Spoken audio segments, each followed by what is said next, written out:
আপনি মরণের সময় খালি হাতে লিখে রাখবেন তবলিগ জামাত, ফুরফুরা সিলসিলা, আজানগাছি, বেরেলি, ওই দেখবে আর কেলাবে।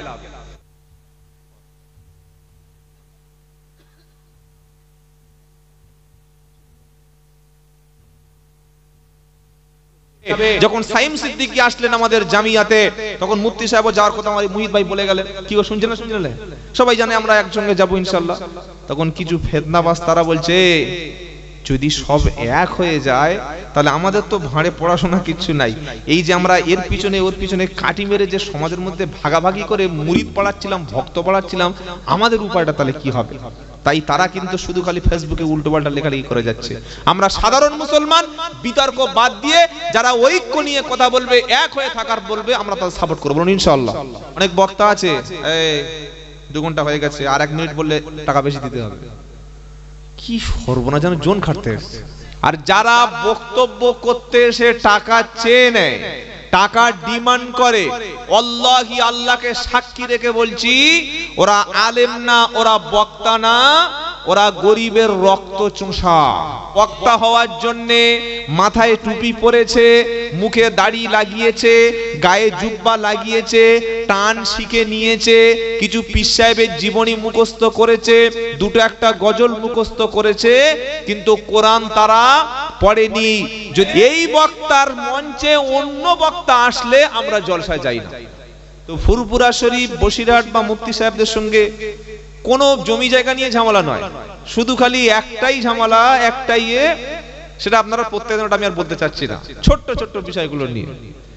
তো যদি তিনি এসে, যদি সবাই একসঙ্গে আমরা চলি, একই মঞ্চে যদি ফুরফুরার পীর সাহেবরা, একই মঞ্চে যদি পশ্চিমবঙ্গের ওলামারা থাকে, তাহলে এটা মুসলমানদের জন্য একটা ভালো।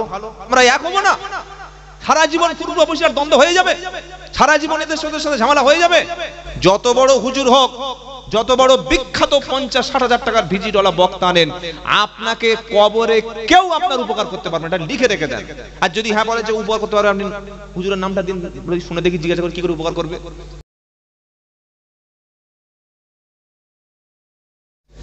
ভারতবর্ষের জমিনে ইসলাম এনেছিলেন হাক্কানি ওলিরা, হাক্কানি আলেমরা। জোরে বলুন সুবহানাল্লাহ। খাজা মহিউদ্দিন চিশতি নাম শুনেছেন? শুনেন নাই বাবা? যাকে আমরা এক কথায় বলি খাজা বাবা, কি তাই তো? কিন্তু তার ডিগ্রি, তার কোয়ালিটি, তার কোয়ালিফিকেশন, কোয়ান্টিটি আমরা অনেকে জানি না। তিনি মাত্র 7 বছর বয়সে কোরআনের হিফজ করেছিলেন। জোরে বলুন সুবহানাল্লাহ। এই বাবাজিরা, হাফেজ হওয়ার পরে তিনি আলেম হলেন। তারপরে দাওয়াতের কাজ করতে করতে, কলেমার প্রচার করতে করতে কোথাকার মানুষ আল্লাহ তাআলা তাকে হিন্দুস্তানের জন্য কবুল করলেন। জোরে বলুন না সুবহানাল্লাহ। তিনি ছিলেন হাফেজ। এইভাবে বর্তমানে আমাদের ভারত, পাকিস্তান, বাংলাদেশের জমিনে রয়েছে। মাইকম্যানটা কই? সবাই এলেন? আপনি বিয়ে হয়ে গেছে সেই সময় গরু জবাই করছে, কি বুঝলেন? একটু আগে আসবেন তো, এবার সাউন্ডটা ঠিক হয়েছে। বলি এত কষ্ট হচ্ছে কেন কথা বলতে? প্রতিদিন তো 4 ঘন্টা, কালকে 2টো প্রোগ্রাম ছিল। আমি প্রোগ্রাম 2টো করে করি না, কিন্তু সমস্যা হয়ে গেছে, মানে 6 মাস আগে কথা দিয়ে ফেলেছি। এবার ঠিক আছে ভাই, আর বাড়াতে হবে না, কমাতে হবে না, আপনি এবার গিয়ে খেয়ে শুয়ে পড়ুন। খুব দারুণ সাউন্ড, দেখি তাকবীর দিন, নারাই তাকবীর। তো কালকে 2টো প্রোগ্রাম ছিল, প্রায় 5 ঘন্টা 2 জায়গায় কথা বলতে হলো। আর আমি তো এরকম ঘড়ি দেখে বক্তব্য করি না, 2 ঘন্টা হয়ে গেছে, বক্তা নিয়ে এসো, ওই লোক আমি নই। মানুষ যতক্ষণ শুনবে শোনাবো, অত একটাই করে প্রোগ্রাম, কোনো চাপ নেই। কি গো বাবাজিরা, আল্লাহ আল্লাহ ভাইরা, অনেক বক্তা আছে, এই 2 ঘন্টা হয়ে গেছে, আর 1 মিনিট বললে টাকা বেশি দিতে হবে। কি সর্বনা, যেন জোন খাটতে এসেছে। কি গো, কাজ করতে গেছে 500 ইট গেঁথেছি, যদি ফের আরেকটা করে রদ্দা ধরি আর 200 টাকা দিতে হবে, আছে না নেই? এই ওয়াজের মজলিসটা এটা বানাবেন না।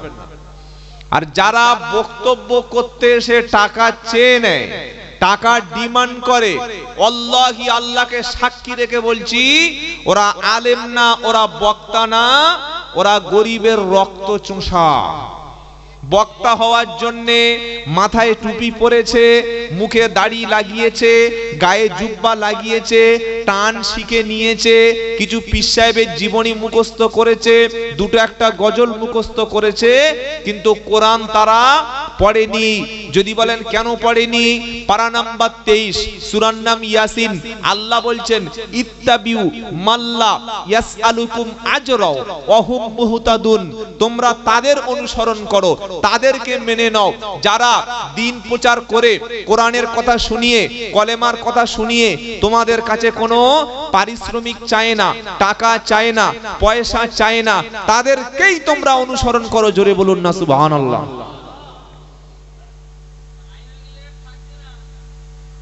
বুঝতে পেরেছ?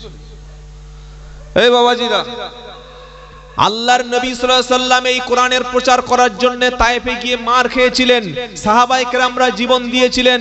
ইমাম আজম আবু হানিফা জেলখানায় তার ইন্তেকাল হলো, শহীদ হলো। ইমাম মালিকের মারতে মারতে তার শরীর জীর্ণ শীর্ণ করে দিয়েছিলেন। ইমাম হাম্বল রহমতুল্লাহ দুটো হাত বেঁধে হাত দুটো ডিসকানেক্টেড হয়ে গিয়েছিল। সেই সাথে সাথে এই ভারতবর্ষের জমিনে খাজা মঈনুদ্দিন চিশতি রহমতুল্লাহ আলাইহি, নিজামউদ্দিন আউলিয়া রহমতুল্লাহ আলাইহি, বড় পীর আব্দুল কাদের জিলানী রহমতুল্লাহ আলাইহি বাগদাদে, হযরতে সুফি ফতেহ আলী আইসি হুজুর কলকাতায়, হযরতে আশরাফ আলী থানভী রহমতুল্লাহ আলাইহি উত্তরপ্রদেশের থানে।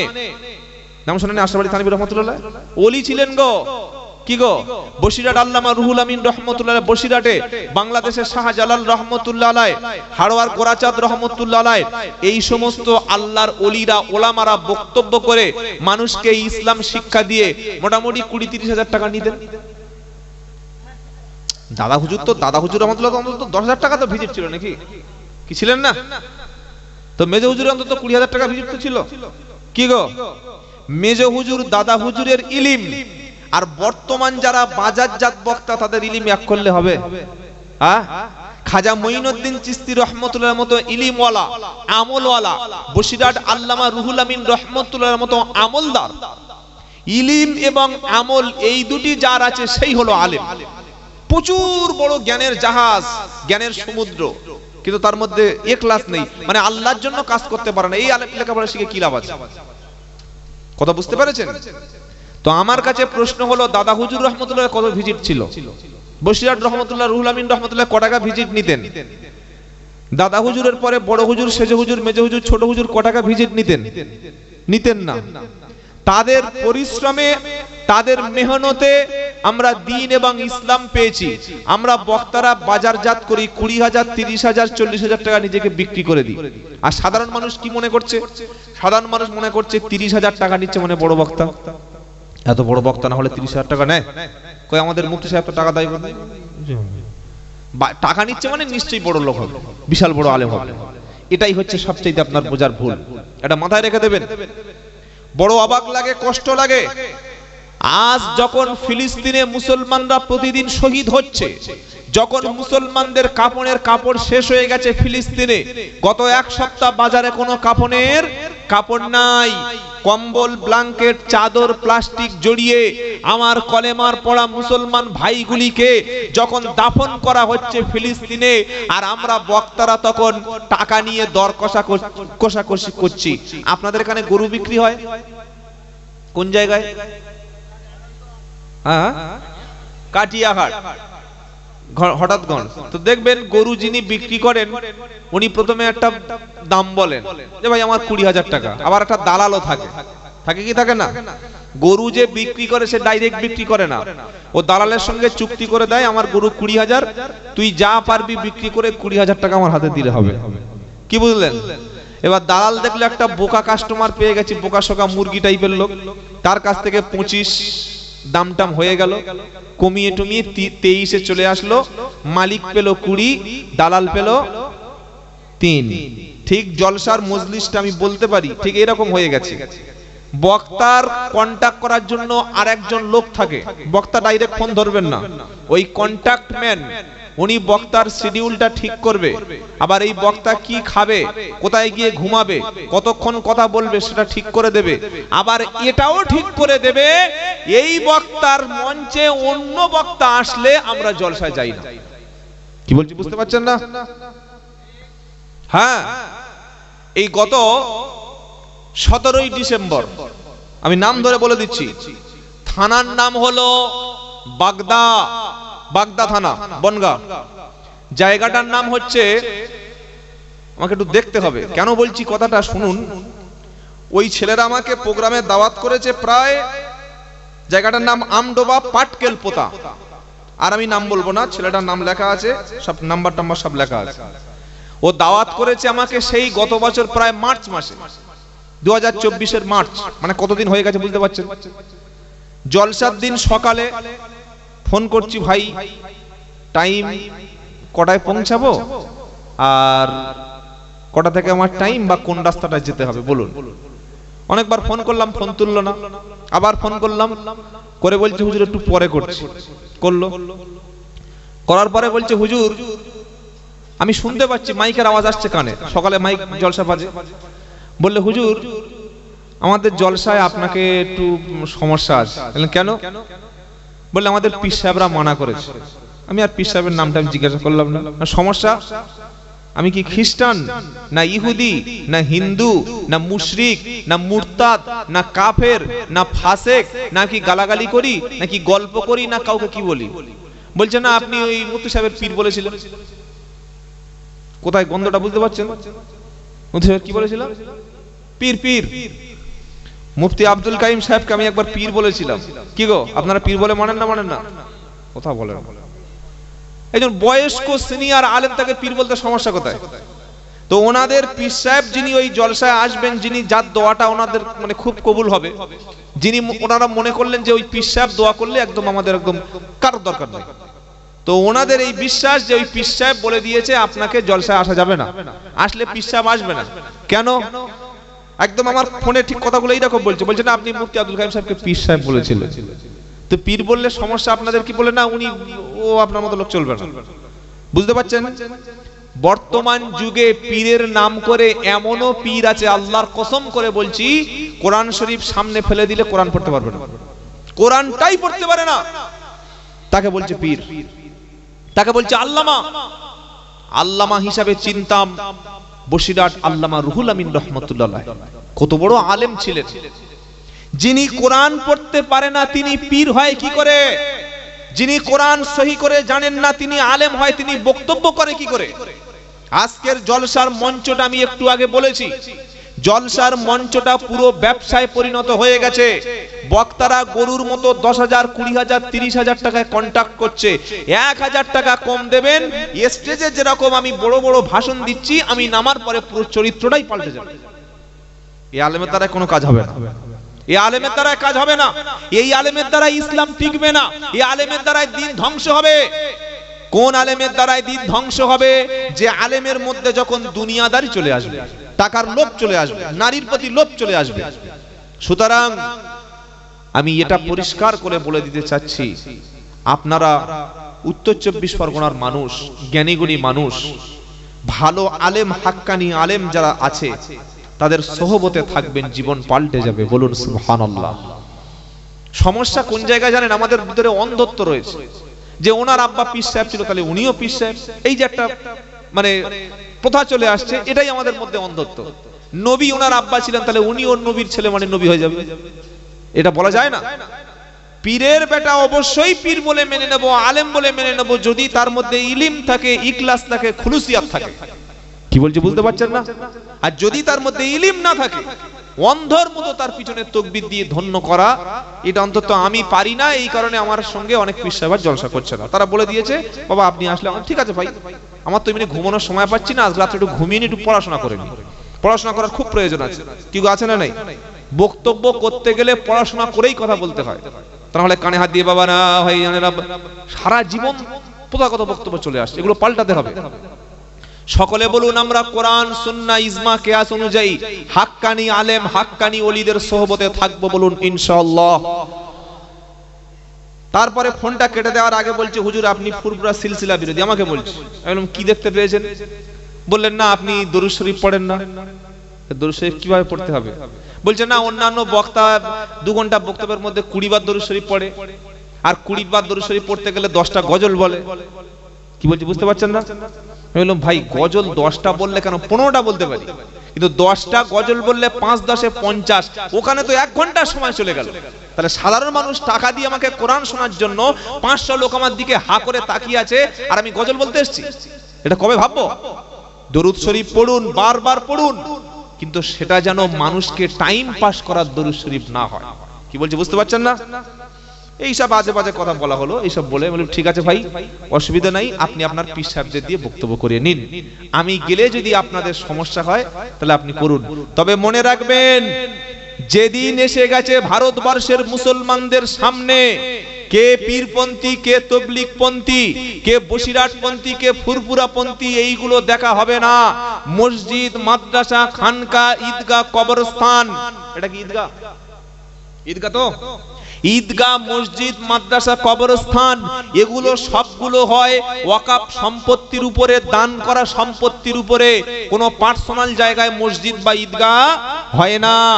আপনি ফুরফুরা করছেন, এখনো বসিরহাট ঝামেলা করছেন, উমুক পীর সাহেবকে গালাগালি করছেন, উমুক বক্তা আসলে উমুক বক্তাকে দাওয়াত যাওয়া যাবে না বলে আপনি ফোন কেটে দিচ্ছেন, কিন্তু আপনার মসজিদ, মাদ্রাসা, খানকা, ঈদগাহ, কবরস্থান, দলিলগুলো নিয়ে অটোমেটিক পার্লামেন্ট কিন্তু বিল চলে এসেছে, জানেন না?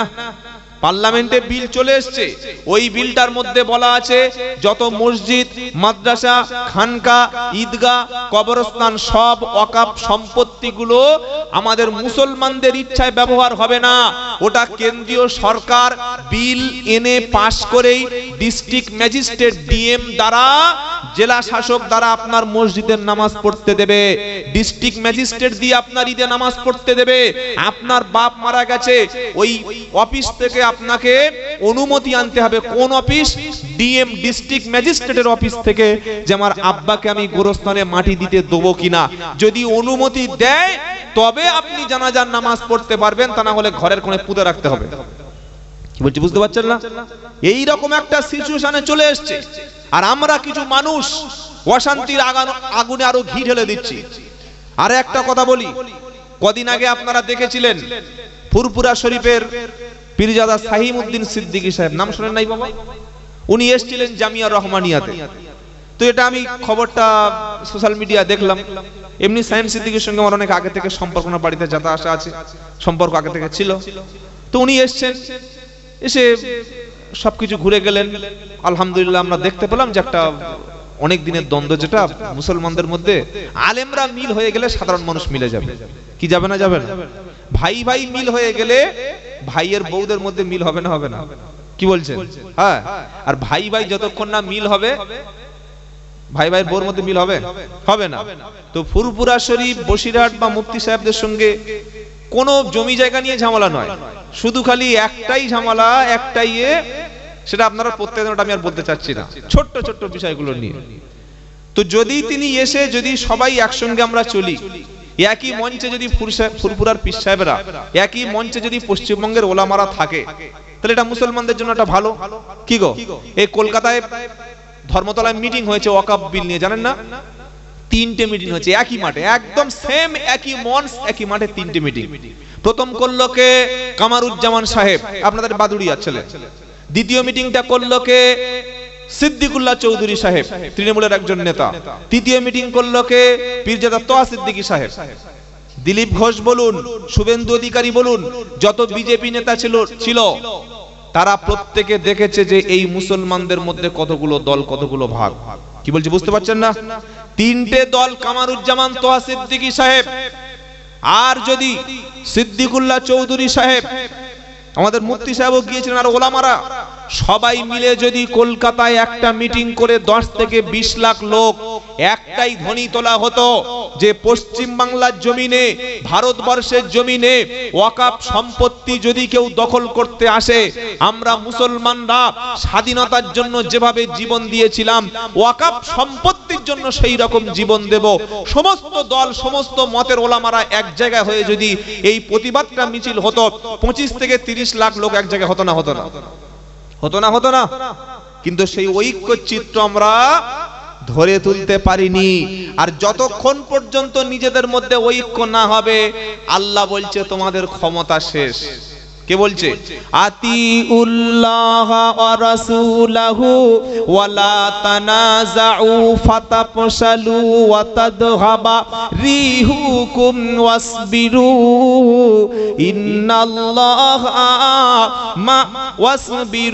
ইন্নাল্লাহা মা'আস সাবিরিন। 10 নম্বর পারা, দ্বিতীয় পৃষ্ঠা, প্রথম লাইনে 46 নম্বর আয়াত, সূরার নাম আনফাল। আল্লাহ পাক বলছেন আতিউল্লাহ ওয়া রাসূলাহু, তোমরা আল্লাহ এবং রাসূলের আনুগত্য করো। ওয়ালা তানাজাউ ফাতাফশালু ওয়া তাযহাবা রিহুকুম, তোমরা যেন নিজেদের মধ্যে ভাগাভাগি করো না, নিজেদের মধ্যে মতনৈক্য করো না, নিজেদের মধ্যে মতামতে ভাগ করে দিও না। যদি তোমরা নিজেদের মধ্যে ঐক্য না থাকে, এ ওই দলের সে ওই দলের, একই জলসায় অমুক বক্তা আসলে বয়কট হবে, একই গ্রামে অমুক ব্যক্তি আসলে আমি যাব না, একটা গ্রামে 10টা জলসা, 2টো ঈদগাহ, 2টো মসজিদ, এইভাবে যদি তোমাদের মধ্যে ভাগাভাগি থাকে তাহলে তোমরা দুর্বল হবে, তোমরা ক্ষমতাহারা হয়ে যাবে। 15টা বছর শেখ হাসিনা বাংলাদেশে জ্বালিয়েছেন, জানেন না? জানেন না? তখন হাজার দল ছিল, জামাত ইসলামী কোথায়, ওহাবি কোথায়, জামাত ইসলামী কোথায়, এই আজানগাছি কোথায়, কাদরিয়া কোথায়, মানে কত রকমের দল ছিল। যখন সবাই মিলে এক, তখন জালিম পালিয়ে চলে গেছে। আজকেরই সারা বিশ্বে এখন বর্তমানে যুবকদের একটা শ্রেষ্ঠ ইয়ং সোসাইটির জন্য একটা ভালো বক্তা আছে, ডক্টর মিজানুর রহমান আজহারি। শুনেছেন না শুনেন নাই? আজকেরই তিনি বাংলাদেশে প্রথম মাহফিল করছেন, আজকেরই। অন্তত 18 থেকে 20 লাখ লোক, আমি আস্তে আস্তে লাইভ দেখছিলাম। সুবহানাল্লাহ। তো মানুষ, ওলামারা যদি মিল হয়ে যায়, সাধারণ মানুষ এক জায়গায় হবেই। আল্লাহ বলছেন তোমরা ঐক্য হও, যদি ঐক্য না হও ক্ষমতাহারা হয়ে যাবে, দুর্বল হয়ে যাবে।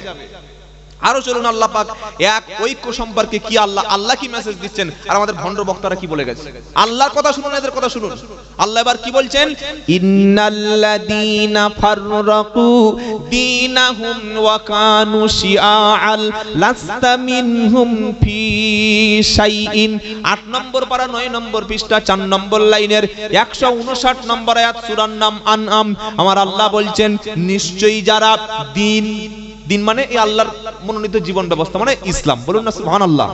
আমার আল্লাহ বলছেন নিশ্চয়ই যারা ধর্মকে, দিনের অংশকে টুকরো টুকরো টুকরো টুকরো ছোট ছোট ছোট ছোট করে মহল্লায় মহল্লায়, পাড়ায় পাড়ায়, দরবারে দরবারে, মসজিদে মসজিদে ভাগাভাগি করে নিয়েছে, আর নিজেদের দলটাকে নিজেরা আলাদা আলাদা করে বেছে বেছে নিয়েছে। আল্লাহ বলছেন নবী, ওই সমস্ত লোকদের সঙ্গে আপনার কোনো সম্পর্ক নাই। পারা নাম্বার 18, পৃষ্ঠা নাম্বার 4, লাইন নাম্বার 13, আয়াত নাম্বার 52-53, সূরার নাম সূরা আল মুমিনুন। এবার আল্লাহ বলছেন ও মুসলমান, তোমরা নিজেদেরকে কেন ভাগাভাগি করছো, নিজেদের মধ্যে কেন দলাদলি করছো? আবার কিছু এমন ব্যক্তি আছে, এই যে মানুষ যখন এক হয়ে যাচ্ছে এরা আর সহ্য করতে পারছে না, সবাই যদি এক হয়ে যায় তাহলে আমরা কি করব? হাক্কানি আলেমরা যদি এক হয়ে যায়, মুসলমান সমাজ, ইসলামটা এক হয়ে যাবে। যখন সাইম সিদ্দিকী আসলেন আমাদের জামিয়াতে, তখন মুফতি সাহেব যাওয়ার কথা আমার মুহিত ভাই বলে গেলেন। কি গো, শুনছেন না শুনছেন? সবাই জানে আমরা একসঙ্গে যাব ইনশাআল্লাহ। তখন কিছু ফেতনাবাজ তারা বলছে যদি সব এক হয়ে যায় তাহলে আমাদের তো ভাঁড়ে পড়াশোনা কিচ্ছু নাই। এই যে আমরা এর পিছনে ওর পিছনে কাটি মেরে যে সমাজের মধ্যে ভাগাভাগি করে মুরিদ পড়াচ্ছিলাম, ভক্ত পড়াচ্ছিলাম, আমাদের উপায়টা তাহলে কি হবে?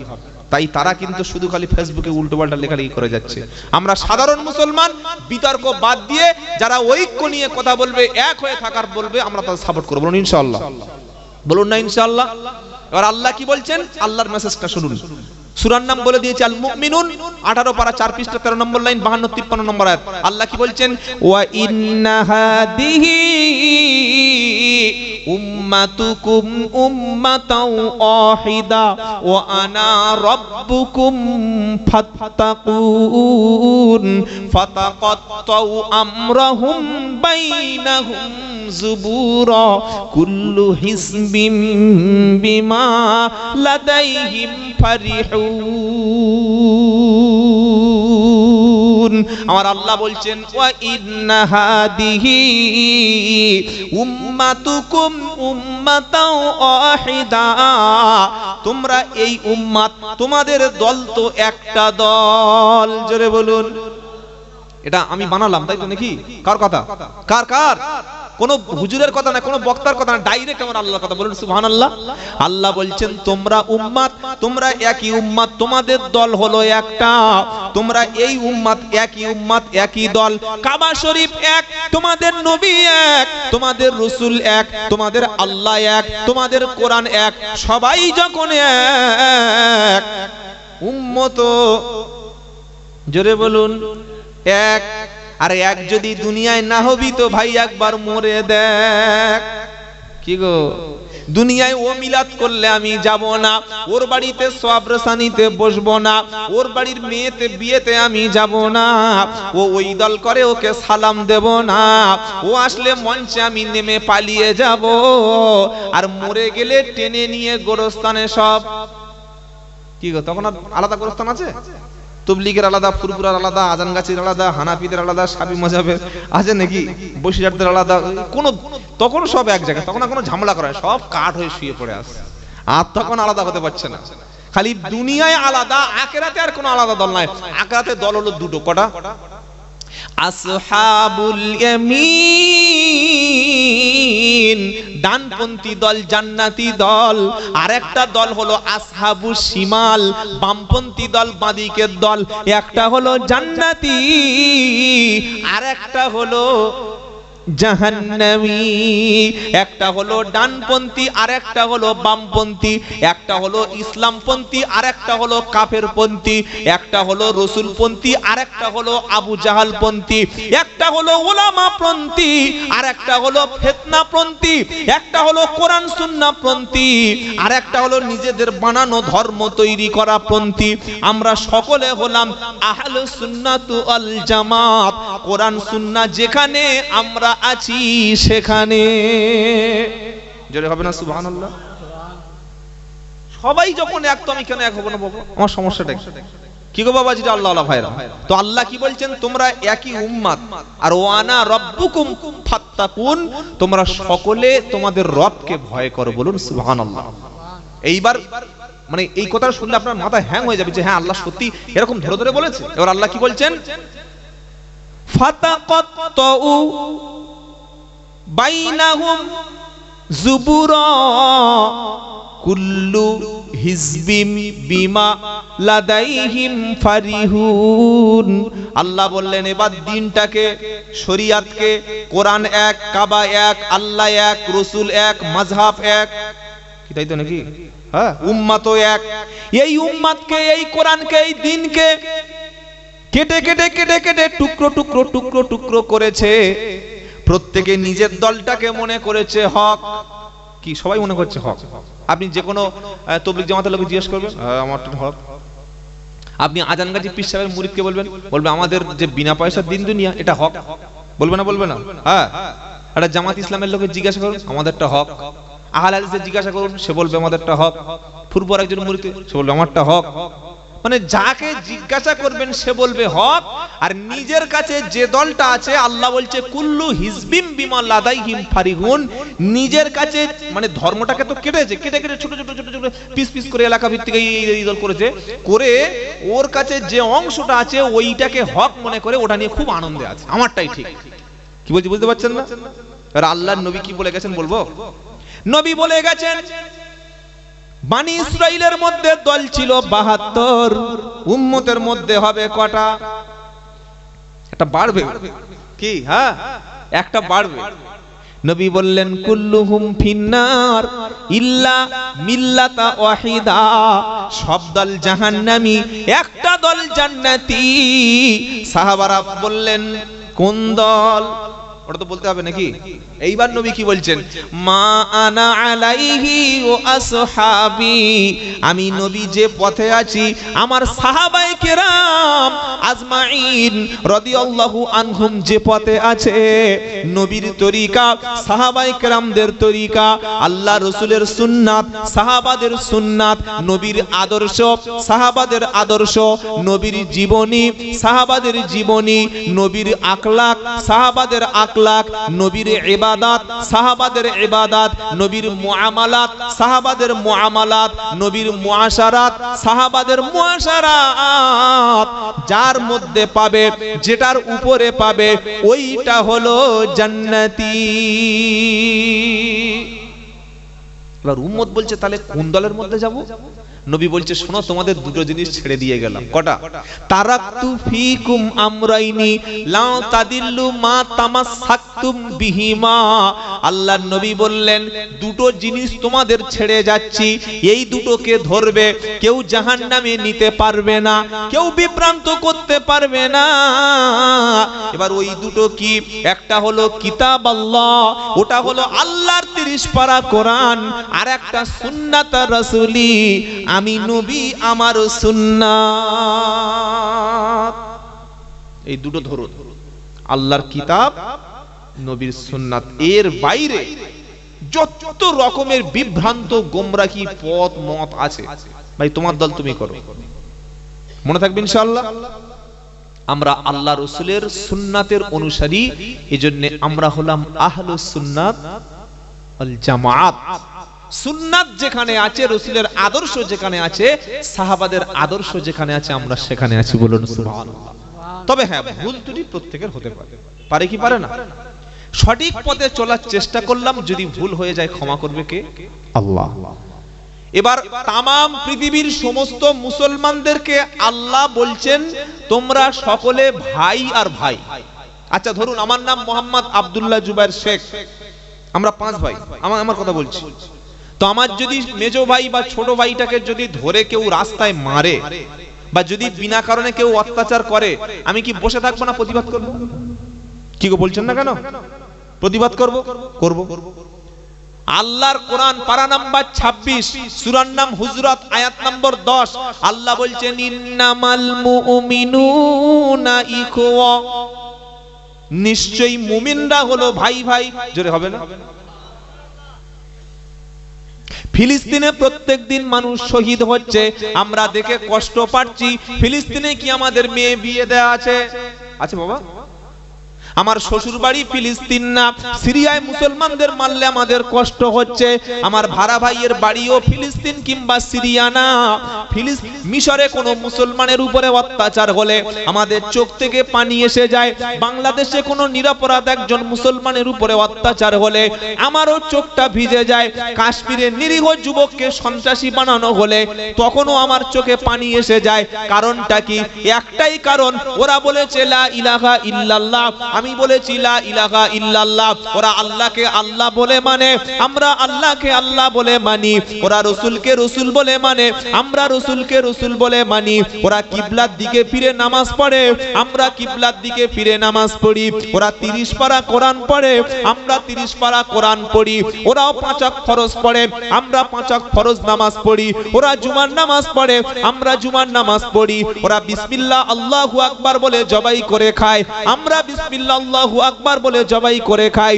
আমরা রাসূলের উপরে সালাত ও সালাম পাঠ করি, তারাও রাসূলের উপর সালাত ও সালাম পাঠ করে। তারা আমার মায়ের পেটে ভাইয়ের মতো। বিশ্বের জমিনে যত মুসলমান আছে সবাই হলাম আমরা ভাই ভাই। কথাটা আমার না আল্লাহর। জোরে বলুন। বসুন বসুন, আমি ঐক্যের বার্তা দিচ্ছি ভাই, আমি কাউকে বিভেদ করার লোক নেই। আমার কথা শুনে কি মনে হচ্ছে আরেকটা মসজিদ পাশে হবে নাকি ঈদগাহ দুটো হবে? এই ঐক্যের কথাগুলো বলছি বলে বক্তার আমার সঙ্গে জলসা করা, প্রচুর বক্তা আছে। কি দলের রে? বলে আমার দল কি? আমার দল আল্লাহ রাসূল আহলে সুন্নাত ওয়াল জামাত।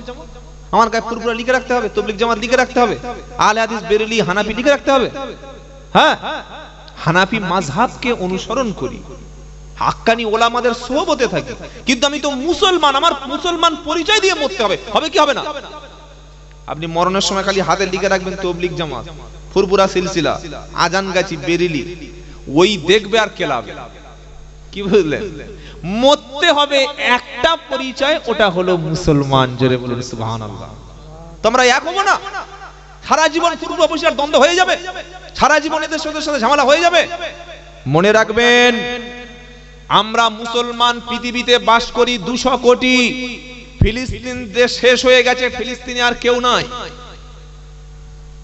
হাজার হাজার ঘর বাড়ি হসপিটাল শেষ, হাজার হাজার মাদ্রাসা মসজিদ ধ্বংস, হাজার হাজার কবর মাজার সেখানে ধ্বংস, হাজার হাজার মসজিদের উপরে বোম্বিং করে শেষ করে দিয়েছে। তবে পশ্চিমবঙ্গ কিচ্ছু হবে না। হবে? হবে না? দুটো ঘটনা বলছি, 1 মিনিটে কান খাড়া হয়ে যাবে। বলে বলুন, এবার শুনুন তাহলে।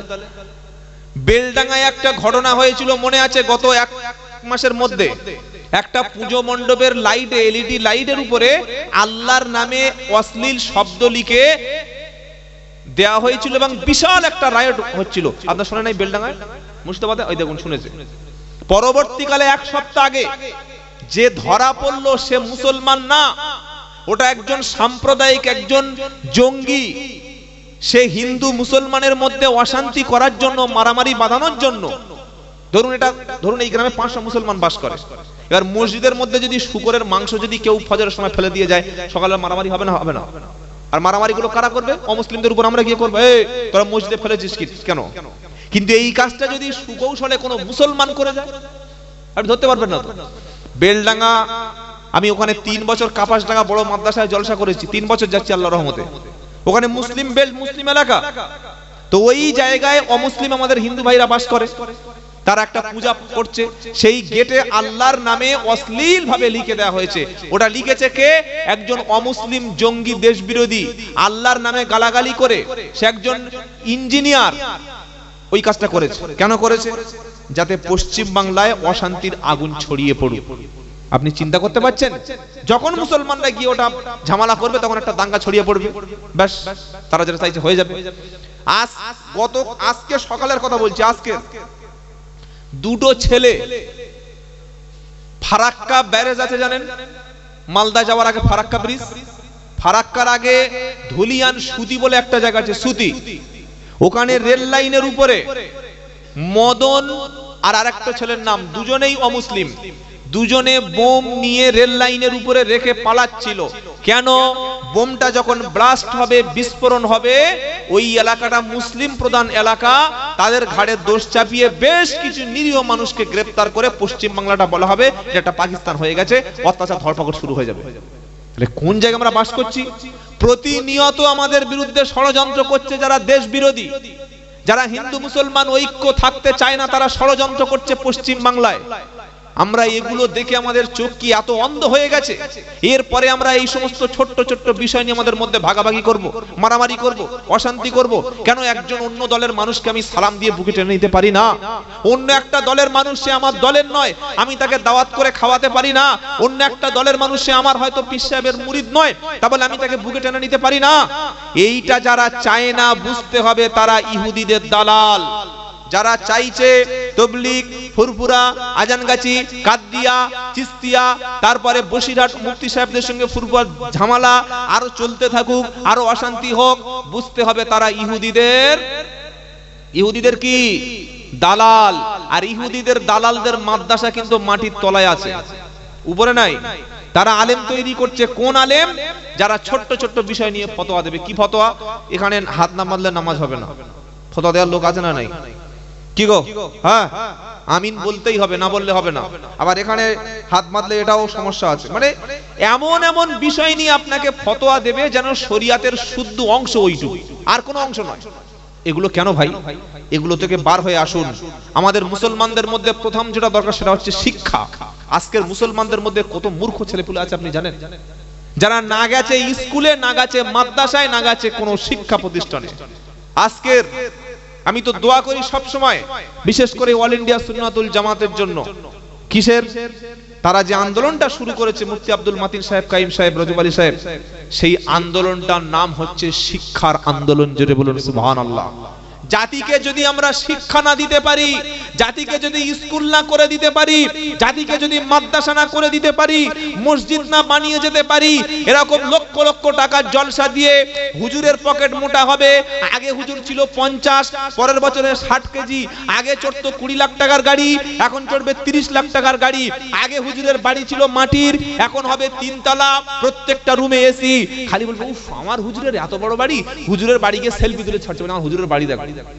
তোর বাড়িটা কবে বাড়বে? তোমার টাকায় তার সংসার চলে, তোমার টাকায় তার পেট চলে, তোমার টাকায় তার হাঁড়ির মধ্যে খাবার তৈরি হয়, তুমি দাঁত কেলিয়ে ছবি তুলে বলছো আমার হুজুরের বাড়ি দেখ।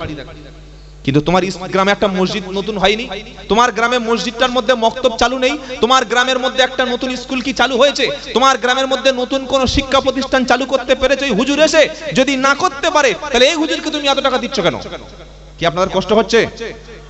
শিক্ষার পিছনে মুসলমান টাকা খরচ করবেন। এখন বর্তমান যুগে এই যে প্রাইমারি স্কুলের লেখাপড়া এখানে কিচ্ছু নাই, আমি এই কথাটা সব জায়গায় বলি। তারা মিড ডে মিল দিচ্ছে, খাবার দিচ্ছে, ব্যাগ দিচ্ছে, বই দিচ্ছে, জুতো দিচ্ছে, স্কলারশিপ দিচ্ছে, কিন্তু স্কুলে শিক্ষা নাই।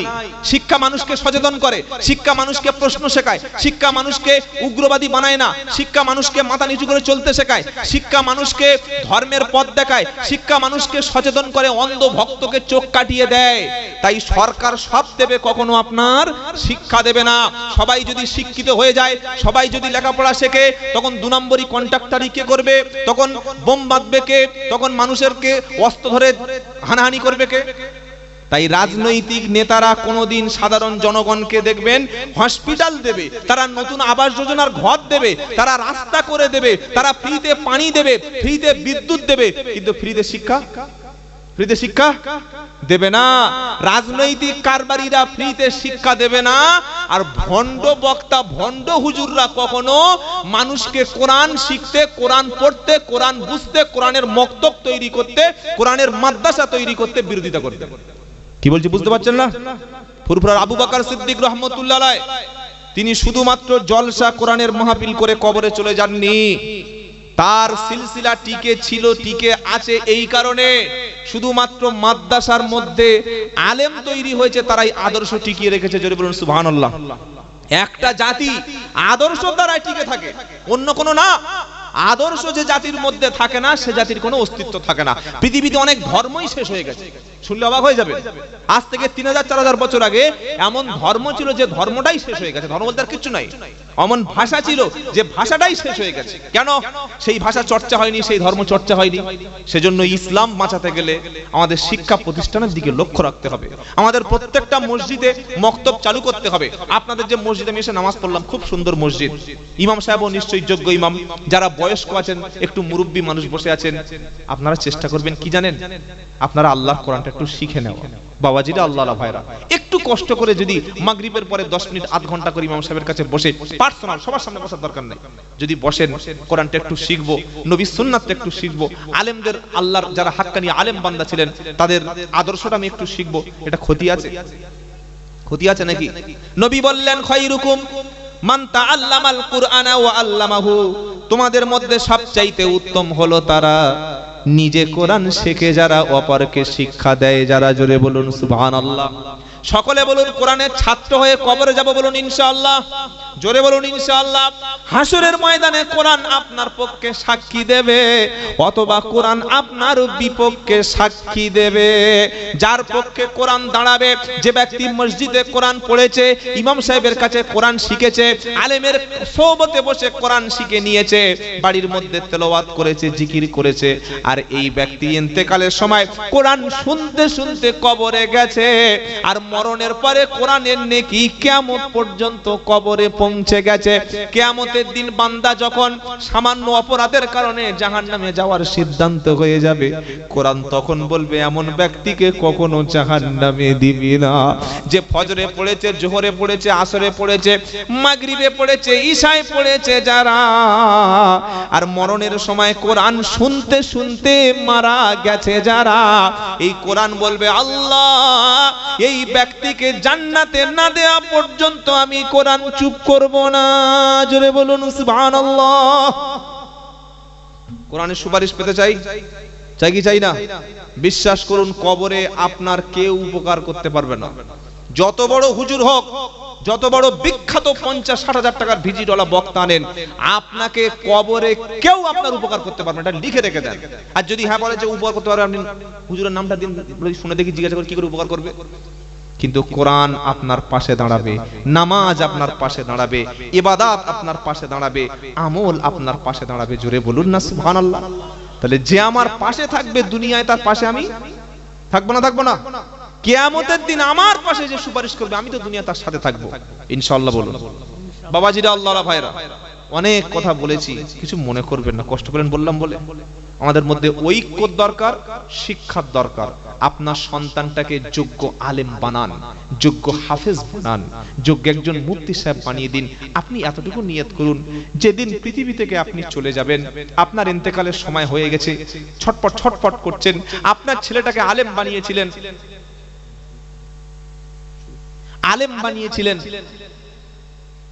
ছেলেটা মসজিদে ইমামতি করছে, আপনার ছেলে শুনেছে বাপ অসুস্থ, বাপ মারা যাচ্ছে, ছেলে মসজিদ থেকে দ্রুত বাড়ি চলে এসে আপনি ছটপট ছটপট করছেন। ছেলেটা তখন কোরআন মুখস্থ ছিল, ওযু করে বাপের মুখের কাছে গিয়ে বলছে, আব্বা সত্যি কি তোমার খুব কষ্ট হচ্ছে আব্বা? আব্বা বলছে, ছেলেরে মরণের মতো কষ্ট পৃথিবীতে আর একটাও নাই। ওয়াজাত সাকরাতুল মাউতি বিল হক দালিকা মা কুনতা মিনহু তাহিদ। তুমি যে মৃত্যুর কষ্ট, আল্লাহ বলছেন অবশ্যই সাকরাতুল মাউত, মৃত্যুর যন্ত্রণা আসবেই আসবে, যেটাতে তুমি পালিয়ে চলে যেতে সেই মৃত্যুর শাস্তি এসে যাবে। ছেলে আলেম ছিল, বসে বসে কোরআন সূরা ইয়াসিন পড়ছে। সূরা ইয়াসিনটা যখন তেলাওয়াত করতে শুরু করেছে, মৃত্যুর যন্ত্রণা তখন সূরা ইয়াসিনের ওসিলায় আল্লাহ হালকা করে দিয়েছে। জোরে বলুন সুবহানাল্লাহ। এই বাবাজিরা, ছেলে বাপের কানে বসে বসে শোনাচ্ছে লা ইলাহা ইল্লাল্লাহ মুহাম্মাদুর রাসূলুল্লাহ সাল্লাল্লাহু আলাইহি সাল্লাম। বাপ কয়েকবার শুনতে শুনতে বাপ খুব জোরে আল্লাহু আকবার এটা বলার সাথে সাথে মুখ দিয়ে বার হয়ে গেল লা ইলাহা ইল্লাল্লাহ মুহাম্মাদুর রাসূলুল্লাহ। বলার সাথে সাথে বাপের চোখটা দাঁড়িয়ে গেল, ডান দিকে মুখটা ঘুরে গেল, শরীরটা ঠান্ডা হয়ে গেল। ছেলের সঙ্গে সঙ্গে বলে নিলেন ইন্না লিল্লাহি ওয়া ইন্না ইলাইহি রাজিউন। সবাই কাঁদতে শুরু করেছে। আলেম ছেলে বলছে, কেঁদো না, আমার আব্বা পৃথিবীতে এখনই চলে গিয়েছে, তিনি আল্লাহর মেহমান হয়ে গেছে। ছেলে যদি আলেম হয়, কোরআনওয়ালা হয়, দ্রুত গোসল দিয়ে জানাজার মাঠে দাঁড়িয়ে গিয়ে ছেলে যখন জানাজা পড়বে আল্লাহু আকবার বলে যখন বাপের লাশের সামনে দাঁড়াবে, প্রথমে পড়বে দোয়া সানা, তারপরে আল্লাহু আকবার বলার পরে দরুদ শরীফ পড়বে, তারপরে জানাজার মাঠে আল্লাহু আকবার বলার পরে ছেলে দোয়া পড়বে। কি দোয়া? আল্লাহুম্মা গফিরলি হাইয়িনা ওয়া মাইয়িতিনা ওয়া শাহিদিনা ওয়া গায়বিনা ওয়া সাগীরিনা ওয়া কাবীরিনা ওয়া যাকারিনা ওয়া উনসানা। এই দোয়াটি যখন ছেলে পড়বে, চতুর্থবার তাকবীর বলার আগে ছেলের চক্ষুতে পানিতে চক্ষু ভিজে যাবে আর বলবে, আল্লাহ সারা জীবনের মতো বাপকে আমি শেষ দোয়াটা করে দিলাম। কাঁধে বাপকে তুলে কবরস্থানে মাইয়তকে শুইয়ে দেবে আর দোয়া পড়বে, বিসমিল্লাহি ফি সাবিলিল্লাহ ওয়া আলা মিল্লাতি রাসূলিল্লাহ। এ আল্লাহ, আমি শেষবারের মতো বাপের গোসলটা নিচে হাতে দিয়েছি, বাপের কাফনটা সারা জীবনের মতো পরিয়ে দিয়েছি। আব্বা আর কোনোদিন নতুন ড্রেস আমার কাছে চাইবে না। শেষবারের মতো বাপকে নিজে কোলে করে শুইয়ে দিয়েছি বিছানায়। আমাকে ছোটবেলা বাপ বিছানায় নিজে কোলে শুইয়ে দিয়েছে। 3 মুঠো মাটি দিয়ে কবর থেকে যখন সবাই চলে যাবে, ছেলে কবর থেকে লাফ দিয়ে উঠে গিয়ে কবরের পাশে দাঁড়িয়ে তখন আল্লাহর কাছে হাত তুলে বলবে, রব্বুল আলামিন, আমার আব্বাকে সবাই ছেড়ে চলে যেতে পারে, কিন্তু আমি সন্তান একা ছেড়ে গেলাম না। ছেলে ঝরঝর করে কাঁদছে। আল্লাহ বলছে, ফেরেশতারা যার সন্তান আলেম ছিল, হাফেজ ছিল, মাদ্রাসায় ভালোবেসে কোরআনকে ভালোবেসে সন্তানকে আলেম বানিয়েছে, আলেম যখন আমার কাছে বাপের জন্য কেঁদেছে, ওর কবরের প্রশ্নটা সহজ করে দিবি। জোরে বলুন সুবহানাল্লাহ। আল্লাহর কসম, আমি আব্দুল্লাহ জুবায়ের বলছি, অন্তত আপনার বংশের মধ্যে একটা আলেম বানান, হাফেজ বানান। এখনো সময় আছে, ছোট্ট সন্তানটাকে হাফেজে কোরআন রেখে যান। এর ওসিলায় আল্লাহ হয়তো আমাদেরকে নাজাত দিয়ে দিতে পারে। জোরে বলুন সুবহানাল্লাহ। তৈরি করব ইনশাআল্লাহ, তৈরি করব ইনশাআল্লাহ। নারায়ে তাকবীর, হিজবুল্লাহ, নারায়ে তাকবীর, আহলে সুন্নাত ওয়াল জামাত বলুন জিন্দাবাদ, নারায়ে তাকবীর। দ্বীন ইসলাম দ্বীন ইসলাম বাৎসরিক ইসালে সওয়াব নারায়ে তাকবীর। এই সভা এবং মসজিদ দুটোর একটু উন্নতির জন্য আপনাদের কাছে একটু হাত পাতবো বাবা, কেউ উঠবেন না, খবরদার, একদম কেউ উঠবেন না। আচ্ছা, আল্লাহর এমন কোন বান্দা কি আছেন যে আল্লাহর একজন বান্দা হাত তুলে বলবেন ইনশাআল্লাহ আমি আমার বাপ পৃথিবীতে সারা জীবনের মতো হারিয়ে ফেলেছি, আমি 3,000 টাকা আমার আব্বার সওয়াব রসানির জন্য দেব, একজন নেক সন্তান হাত তুলুন দেখি ইনশাআল্লাহ কে আছে? আমি তো এখনই চলে যাব, মুফতি সাহেব আসবেন, তিনিও দোয়া করবেন, আখেরি মোনাজাত, আপনারাও দোয়া নিয়ে বাড়িয়ে যাবেন। এমন আল্লাহর কোন বান্দা আছেন হাত তুলে বলুন ইনশাআল্লাহ আমি আমার জনম দুঃখিনী মা, যে মায়ের রক্তটা মাটিতে না পড়লে পৃথিবীতে আমি আসতে পারতাম না, যে মায়ের কষ্ট সহ্য না করলে আমি পৃথিবীর মুখ দেখতে পেতাম না, ওই জনম দুঃখিনী মায়ের জন্য বা আব্বার দোয়ার মসজিদ সওয়াব রসানির জন্য 3,000 টাকা দেব। আছেন কোন এরকম আল্লাহর নেক বান্দা মসজিদ এই জলসার সওয়াব রসানির উন্নতি কল্পে? যদি থাকেন হাত তুলে বলুন ইনশাআল্লাহ আমি 3,000 টাকা আল্লাহ এবং রাসূলের মহব্বতে, দ্বীনের মহব্বতে। দেখুন একদিন কিন্তু আমাদের ছেড়ে যেতে হবে, এই পৃথিবী থাকার জায়গা না, যেতে হবে না? হবে না? আমার ঘরটা সেদিন হবে মাটির নিচে, আমার ভিতরে কোনো আলো নাই, ভিতরে কোনো ফ্যান নাই, ভিতরে কোনো ভেন্টিলেটর নাই, ভিতরে কোনো সাউন্ড যাবে না, ভিতরের খবরটা আমি বাইরে কাউকে বলতে পারবো না, সেই ঘরটাই আমার শেষ ঘর হবে। ওই ঘরে আযাবের হাত থেকে বাঁচার জন্য এমন একজন ব্যক্তি আছেন, হাত তুলুন ইনশাআল্লাহ, যে 3,000 টাকা। আপনি কত? কি নাম? কুতুবউদ্দিন। কুতুবউদ্দিন কি বললেন? গায়, মাশাআল্লাহ, নারায়ে তাকবীর। ঠিক আছে, দেখা যাক। প্রথমে ছোট ছোট মাছগুলো ধরি, একবারে যদি ওই শোল মাছ ধরো বলে তাহলে আর মাছই হবে, কি বুঝলেন? আমার কুতুবউদ্দিন ভাই বলুন আলহামদুলিল্লাহ, নারায়ে তাকবীর। বাবা একটু তাকবীরটা জোরে দিন না বাবা, আল্লাহর নাম নেওয়া হচ্ছে, আল্লাহর সঙ্গে কারোর কোনো ঝগড়া অশান্তি নাই তো, আমাদের সৃষ্টিকর্তার নাম আমরা নেব। আসুকুনা যত বাধা যত ঝড় সাইক্লোন, রাসূলের পথে মোরা চলবো, এই জীবন বাজি রেখে বাংলার জমিনে মোরা দ্বীন ইসলামের উপরে চলবো। নারায়ে তাকবীর। কুতুবউদ্দিন ভাই 3,000 টাকা, বলুন আলহামদুলিল্লাহ। কুতুবউদ্দিন ভাইয়ের সঙ্গে আরেকজন বান্দা বলুন ইনশাআল্লাহ আমি দেব, দেখি ইনশাআল্লাহ দেখবো। কুতুবউদ্দিন ভাইয়ের সঙ্গে আরেকজন, বাবু আপনারা উঠবেন না প্লিজ, বসুন, অনুরোধ করছি উঠবেন না, বসুন, মজলিসের আদব রক্ষা করুন। আর যারা ক্যামেরাম্যান এবার আপনাদের কাজ আপনারা শেষ করে দিন, এই সব চাঁদা ফাঁদা ওগুলো তুলবেন না, ঝামেলা হয়ে গেল, কি বুঝলেন? বলুন ইনশাআল্লাহ। 2 নম্বরে কুতুব ভাইয়ের সঙ্গে আর একজন নেই।